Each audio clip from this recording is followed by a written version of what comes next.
Alright everyone, the Hammered Airsoft Smith is finally back.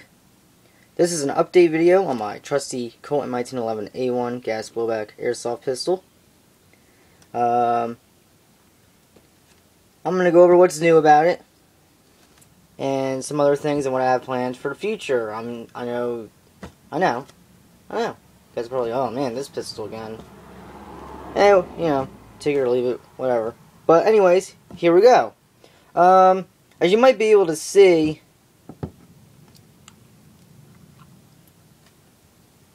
the A1 beaver tail is back in. No real reason, I just kind of did it just cause I like to be able to switch parts out now and then, just like the furniture of it. Just cause, kind of like the grips, the Colt pony grips, I put those in sometimes. But I did notice something about these WE grip safeties, is that this bump here, right here, it extends too much. I'll show you here. It's not like a palm swell or anything. It's supposed to replicate the GI model. And as you see, it protrudes. This is one that I didn't do anything to. This is completely standard grip safety right here, newest version. And it has, see, it swells too much here. So on this one, I grinded it down and now it's perfect. It's supposed to be like that. And I'm pushing the grip safety all the way in. So that little bump there is supposed to be a little higher than this mainspring housing. So, here's the mainspring housing. This is a KJ Works MEU mainspring housing. Non-existent can correct me on that. That's who I got it from. But I think he got it off of his Kimber Royale 2 from RA Tech or something or other. I'm not sure that's the correct name, but yeah. This thing is amazing. I think it really sets off the retro look of the pistol because really WE's A1s are not 100% true A1s. They have the World War I style sights, and they have other sections of it that are more original World War I style, but that's not really important. So I think this really kind of like sets it off and really changes the look to make it look more like a hybrid between the original and the A1. Same goes for this in conjunction. Right, anyways, that's out of the way. There's also a KJ Works hammer cup in here. It doesn't improve anything, I doubt it. They're both just made out of the same plastic, really. It might be a little different because it's newer and it was used less, maybe. I don't really know, it just doesn't really matter. But it is in there. Inside the upper slide here, I have a upgraded Airsoft Surgeon nozzle return spring. It wasn't really needed. The WE ones are just fine out of the box. You don't really need to get them. It's just nice to know that in one way my pistol is more unique than everyone else's. Not more unique, but it is unique in comparison because it's different.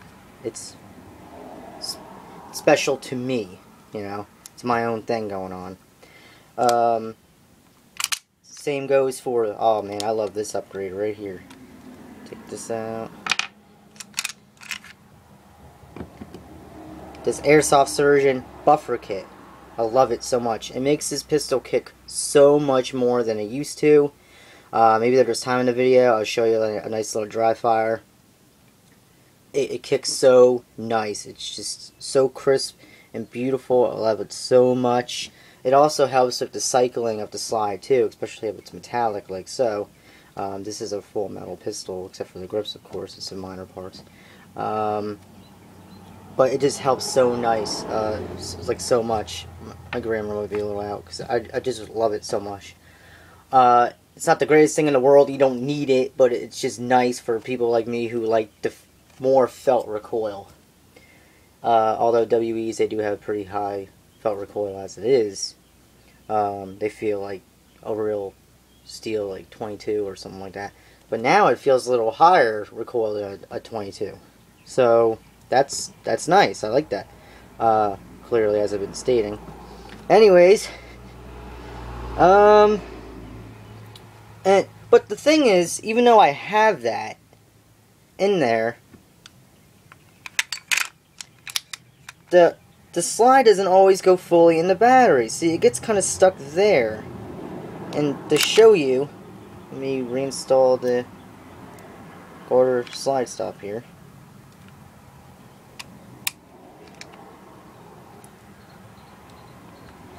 Okay. Now, I'm gonna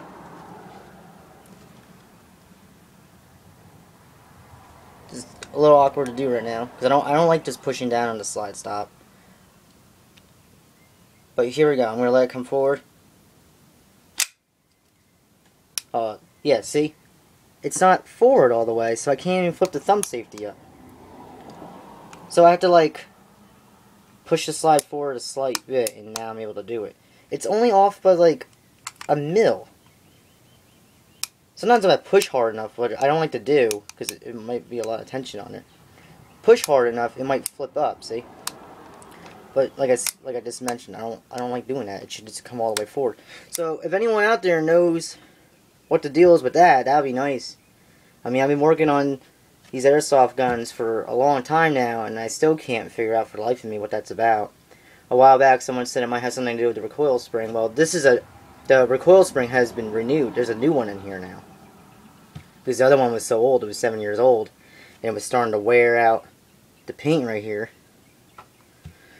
So, like I said, I finally put a new one in there, and it can't be that, and I keep the gun well lubed up and clean and everything. So I can't figure out what it could be. So I'll be really thankful if someone out there can kind of give me an idea what that's about. So again, thanks non-existent to for donating the Airsoft Surgeon Buffer Kit, Airsoft Surgeon Nozzle Return Spring, KJ Works Mainspring Housing, and KJ Works Hammer Cup.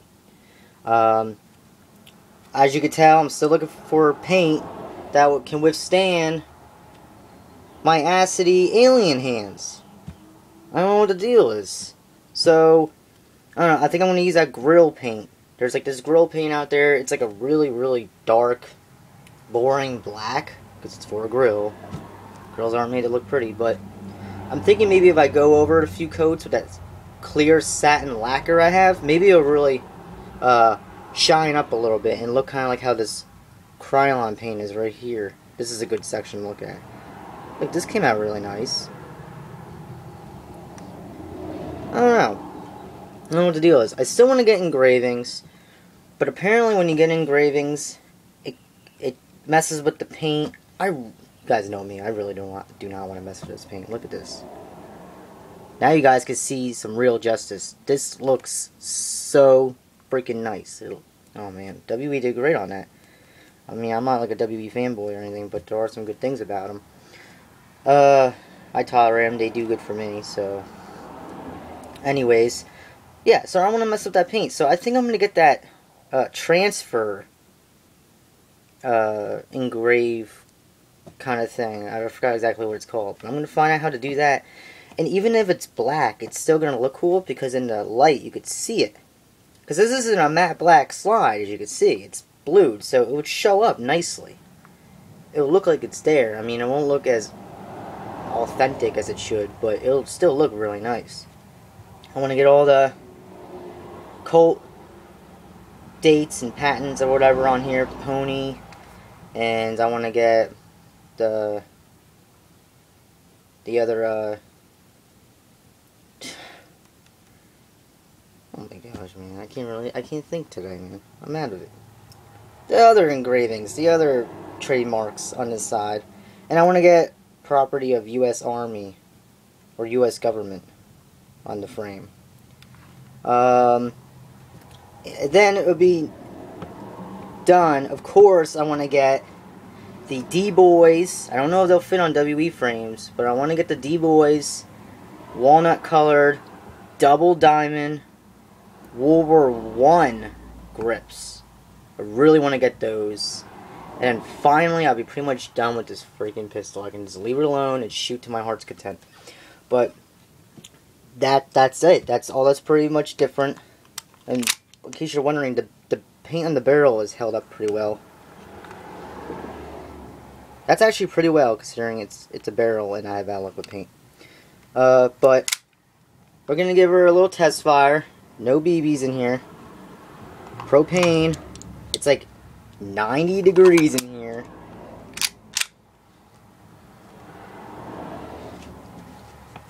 Let's get this in frame.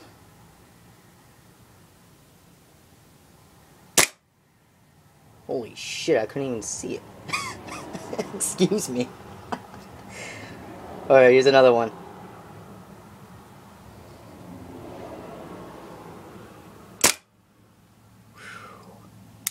Alright. Thanks a lot, guys. Thanks a lot for watching. The Hammered Airsoft Smith is back.